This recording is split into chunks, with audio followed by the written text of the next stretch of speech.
Gibbs again. You know, one of your reporters brought up the Social Security scandal that surrounded Obama, and that's the possibility that his Social Security number was to Connecticut, and he never lived in Connecticut. Right. And what did he do with it? He turned it into a birth certificate issue. That wasn't, Les Consalving wasn't asking about his birth certificate. He's asking about his Social Security number. But that's what these guys do. See, they're talking to dumbed down media people. And I hate to say it as somebody who comes out of that world. I mean, you know, this is the world I lived in and worked in professionally for, 25 years before starting Worldnetdaily. Was, I ran daily newspapers in major markets. I was one of these guys, and so, there's a wolf pack kind of mentality that exists in the press. We've always known it. Anybody who's worked in it knows it best of all. But is it controlled opposition, or is it you think it's dumbed down? I really think some of them are just in the tank. They know we're on the fast track to a dictatorship, and they want to be on a good side of the dictator. Yeah, I mean, look at Hollywood. They're kissing his ass big time because they want to be on the. If we're going to be a dictatorship, even though I might have a lot of money, I still want to be on the good side of the regime. Well, look, it's smart. They embrace Hugo Chavez, right? Yeah. Now, if you're willing to embrace Hugo Chavez, would you turn against Obama? I mean, Obama's much more attractive. Right. He's much more persuasive. He's much more, he talks a much better game than Hugo Chavez. But they like Hugo Chavez, and they like Castro. And, know, so and this is true of media people, Hollywood people. I've seen this my entire adult life, and have been fighting that my entire adult life, long before I ever thought of the word Worldnetdaily. And so it's not a surprise to me. It's the reason that we launched it. Yeah, but they're also sympathetic to a lot of these proxies of Putin. And, I have a feeling, no one ever mentions Putin. They don't adore Putin because they want Russia to be that invisible, it's invisible. It don't exist anymore, and that's what makes it even more dangerous. Meanwhile, they're selling weapons to Venezuela, Iran. They're building nuclear plants. So there's that whole connection, and yet people they never mention Putin. They only talk about Ahmadinejad, the proxies, North Korea, Chavez. You know what I'm saying? So to keep Russia out of the limelight. And keep in mind, when the Soviet Union was still around, the Soviet Union, that was responsible for so much death and destruction and misery. There were plenty of people in the press who got wealthy and famous by essentially passing along Soviet propaganda. People like Walter Duranty, who won the Pulitzer Prize at the New York Times. New York Times never gave that back, did they? Even though, we found out the truth about Walter Duranty. They lied in his press reports. And that is not as exceptional as you might think.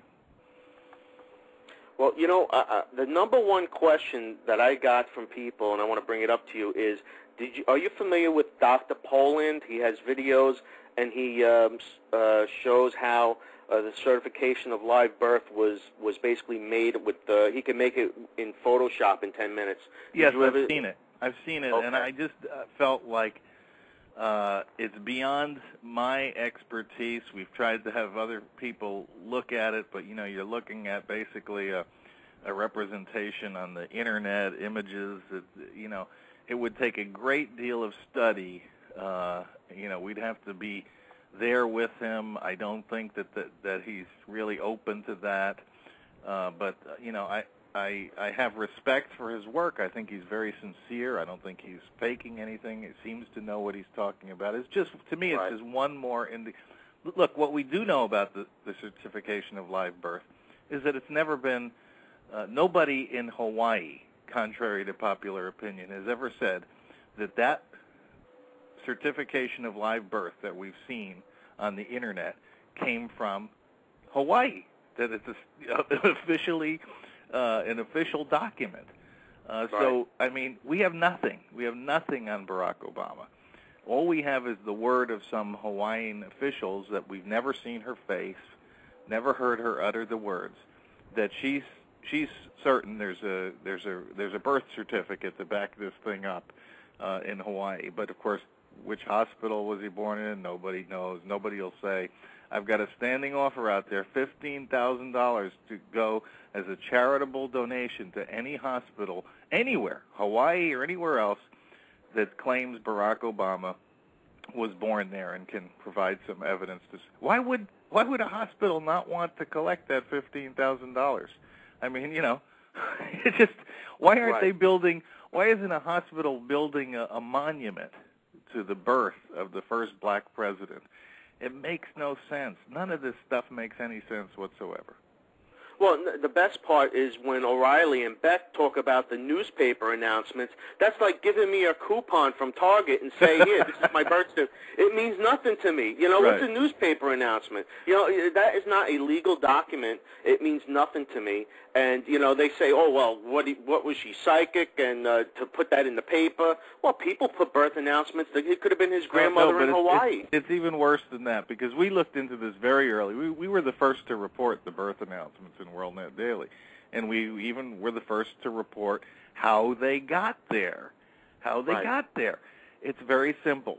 There's no question that a certification of live birth, which is, that meaningless document that we've all seen, was issued for Barack Obama.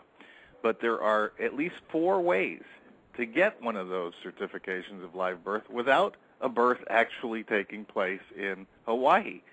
And so, I'm pretty certain that certification of live birth was issued back in 1961. I can think of 1,000 reasons why I would want to do that if I was the mother or grandmother of that baby, given that they have a father who's a Kenyan. But when that document was issued by the state of Hawaii, it automatically triggers the birth announcements. The birth announcements are not placed by parents or grandparents. Anybody in the newspaper business should know this, which is unbelievable to me that this is still used. I got to understand, I worked in the newspaper business for 25 years, okay? How do birth announcements get into newspapers? And we found this out by talking to people in Hawaii about it. They're generated by the health department in Hawaii. They send the birth announcements to the newspapers. So birth announcements were triggered by certifications of live birth and by birth certificates. So there you go. It does provide some confirmation that a certification of live birth was issued, which I really have no doubts about that. Why would the parents seek one? Let's say he was born in another state or in another country. For heaven's sake, this woman, Stanley Ann Dunham, never lived with Barack Obama Sr. They've never lived together as man and wife. Jerry Corsi has proven this beyond any shadow of a doubt in his reports in Worldnetdaily. So this is a guy, a Kenyan, back and forth between Kenya, who could have taken this child to Kenya at any time. So they wanted to register him as a U.S. birth. I would do it too. It had nothing to do with planning for him to be the next president of the United States in 2008. That wasn't what it was about. It was simple prudence on the part of the grandparents or the parent or the mom. Well, every job interview I go on, I usually, when they ask my birth certificate, I tell them it's posted on the Internet, and I never get the job. I wonder why. I know. You wouldn't be able to play in Little League. You wouldn't be able to get your driver's license. You wouldn't be able to do anything without By the way, try to get a passport with a certification of live birth. Good luck with that. It says right on the form that you apply for a passport. Certification of live birth not accepted. But it's good enough to become president of the United States.